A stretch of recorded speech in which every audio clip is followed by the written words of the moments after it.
Welcome to the deep dive. Today, we're getting into something really quite fascinating and maybe a bit unexpected coming out of the war in Ukraine. Yeah, we're talking about fiber optic controlled drones. Exactly. Now, drones themselves, we know they're like everywhere in this conflict. Oh, absolutely. They've become defining, really. But there's a catch. Right, jamming. Electronic warfare is becoming so effective. And that's where our mission for this deep dive comes in. We want you to understand how this almost low-tech seeming solution, fiber optics, is actually changing things. And why it's important, why you should know about it. We've got an article here that really digs into how these things emerged and the impact they're having. Yeah, and what struck me right away is the scale of the problem they're trying to solve. Conventional drones, the radio-controlled ones, Yep. they're getting jammed like crazy. The article says something like, well over half the drones in the air are being taken down. By jamming or just, accidents, that figure is, well, it's huge. It really highlights how vulnerable those radio signals are in that environment, doesn't it? Definitely. Yeah. If the enemy can just disrupt your signal, that's a massive problem. Yeah. So you need other ways to, keep eyes in the sky and deliver strikes. Okay, so let's break down the solution. Fiber optic drones. How do they counter the jamming? Well, it's actually pretty straightforward in concept. They don't use radio waves for control. Okay. Instead, there's a physical connection, a fiber optic cable running from the operator right to the drone. So no radio signal, nothing to jam. Exactly. It just bypasses the whole electronic warfare problem. It's inherently resilient in that way. So like a secure physical tether in a battlefield swimming in electronic interference. Pretty much. And that must change how commanders think about using drones, right? Less worry about them just getting zapped out of the sky electronically. Well, it certainly seems to be catching on fast. The article mentions this one factory in Kyiv. Yeah. Apparently they were making about 600 a month. Now they expect to hit 10,000 a month by the summer. Wow, 10,000. That's explosive growth. Isn't it? It suggests they're not just experimenting anymore. This is becoming core. Yeah, it points to a real shift in tactics. Maybe focusing more on persistent surveillance or reliable, close-range strikes that they just couldn't guarantee before. And it's not just one company. There are like 11 Ukrainian firms involved. Right, including one called 3D Tech. They're not just making new drones, but also upgrade kits. Upgrade kits for existing drones. Yeah, to convert standard drones to fiber optic control. They're apparently churning out around 3,000 of those kits a month. Okay, so they're retrofitting their existing fleet too. That shows real commitment. It does. And you get a sense of the feeling on the ground, too. There's a quote from a drone unit commander, Mihailo. Oh, yeah, I saw that. He says about 20% of his drones are fiber optic now, but he thinks they'll be the majority by summer. That's a pretty strong endorsement from someone actually using them. Absolutely. It shows they see a real advantage. They trust this technology now. Going from 20% to a majority in just months, that's fast. So how does it actually work? The article uses this great phrase, a fishing line-style filament. Yeah. It sounds basic, doesn't it? It even draws a comparison to those old wire-guided missiles from, like, 1945. It feels almost backward, using a wire for these high-tech flying machines. But how does that thin filament actually control the drone? Well, it's a bit of a throwback, concept-wise. But the fiber optic cable itself is obviously way more advanced than a simple wire. Right. It's carrying data. Exactly. High bandwidth data in real time. That's the key. And that data includes the video feed, which is apparently a huge improvement. Oh, yeah. The article mentions the picture is crystal clear. There's a quote from Yuri Ganusiak comparing it to upgrading from, what was it? A 1970s fuzzy TV picture to HD quality. Right. That's a big difference when you're trying to spot targets or navigate complex terrain. Definitely improves situational awareness for the pilot. Better picture, better decisions. And that can be critical, Yeah. Seeing things clearly, spotting threats that can make or break a mission. Okay, so deployment. This isn't brand new tech on the field then. Apparently not. They first showed up about a year ago. Russia started using them in larger numbers late last year. And Ukraine followed a couple of months after that. Seems so. So both sides clearly recognize their value. It's not just a one-sided thing. Interesting. And they've already had a noticeable impact. The article suggests so. It mentions their role in a Russian counteroffensive in Kursk back in March. And they're still being used heavily in Russia's eastern attacks now. And it also points out they're particularly good in hilly areas. Where radio signals might struggle anyway, right? Line of sight issues and stuff. Exactly. The physical cable just cuts through all that complexity. Consistent link, regardless of the terrain.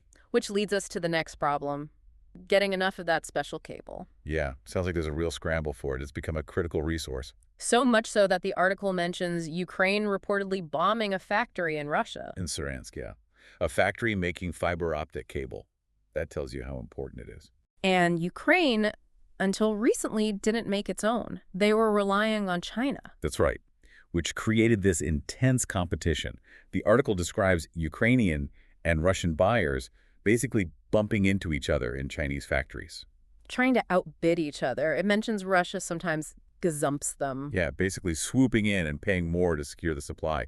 It really shows how global supply chains are directly impacting the fight. It's a bottleneck. But 3D Tech, that Ukrainian company, is trying to fix that. Yep, they're planning to start testing their own domestically produced cable this month. A move towards self-sufficiency. Makes sense. Okay, technically, how does the cable not get tangled or drag? You said it flies with the drone. Yeah, the spool holding the cable is actually on the drone itself. Oh, okay. And it just unwinds as the drone flies along. Pretty clever, really. Allows for movement without dragging this long wire behind it. But it wasn't perfect initially. Those Chinese spools had problems. Seems like it. Reliability issues causing drones to fail mid-mission. Which highlights how even small components need careful engineering for this kind of use. Absolutely. The stress on a flying, unwinding spool is pretty significant. But they've improved. 3D Tech is claiming, what, 80% success rate now? Yeah, 80% of their fiber optic drones reach their targets, thanks to better spools. Maybe 3D printed ones, the article hints. That's a massive improvement in reliability, shows that rapid adaptation cycle. Definitely. Find a problem, fix it fast. That's key in this kind of conflict. But, as always, there are different perspectives. Not everyone is completely sold. It's important to get the counter-arguments. The article brings in Ola Bihar, who commands an artillery and drone unit. And she raises some practical concerns. She does. She mentions they're heavy, which could affect flight time or payload. And pilot training takes months, apparently. Longer than for standard drones. It seems so. And then there's the cable itself. Yeah, she points out it can get tangled in trees, which makes sense. And also that it can glint in the sun. Ooh, potentially giving away the drone's position. Or even the pilot's. Potentially, yeah. That's a risk. Plus, the range is limited. Right, only 10-15 kilometers. That means the pilot has to be much closer to the front line. Which is obviously more dangerous than operating a long-range drone from further back. It's a significant trade-off. So maybe they're more of a niche tool for specific situations rather than a replacement for everything else. That could be the case. The limited range and the pilot risk definitely suggests they fit certain roles better than others. They're not a magic bullet. So naturally, if they're effective, people are trying to counter them. What are they doing? Well, some early attempts sound a bit basic, like putting up nets over important areas. Nets, like giant butterfly nets. Sort of, yeah. Apparently not very effective. And also troops just using shotguns. Trying to shoot them down manually. Okay. But the tech race continues. 3D Tech is apparently working on an anti-drone. Equipped with a sawn-off shotgun. That's what the article says. For attacking other drones. Drone-on-drone shotgun battles. Okay, things are getting weird. It just shows how quickly things escalate. New weapon, new counter-weapon, new counter-weapon. It's relentless. But ultimately, the article frames these fiber optic drones more as a temporary fix, right? A stopgap solution. Yeah, primarily to get around the immediate, massive problem of jamming. Because the long-term goal, the holy grail, as they call it, is laser weapons. Lasers capable of taking out all sorts of airborne threats, drones, maybe more. That seems to be the ultimate aim.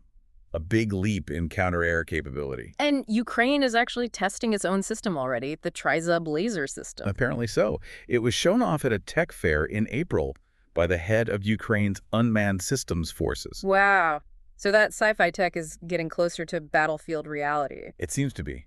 Directed energy weapons are something many countries are looking at. They could really change the game. It's all moving so fast. The article ends by pointing out how short the lifespan of any new military tech seems to be in this war. That's a really key takeaway.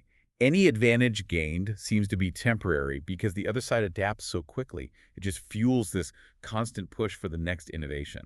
So wrapping this up, our deep dive has shown how these fiber optic drones, maybe surprisingly low tech in concept, are having a real effect. Yeah, they're tackling that huge jamming problem head on, using a physical link when radio links are just too vulnerable. It's a fascinating case of adapting existing ideas, combining them with modern tech to solve a very current problem. Exactly. So you should now have a much clearer picture of this specific but important piece of the puzzle in Ukraine. And it does leave you thinking, doesn't it? Seeing this rapid shift from regular drones to these wired ones to the serious pursuit of laser weapons, what other unexpected tech jumps are just around the corner?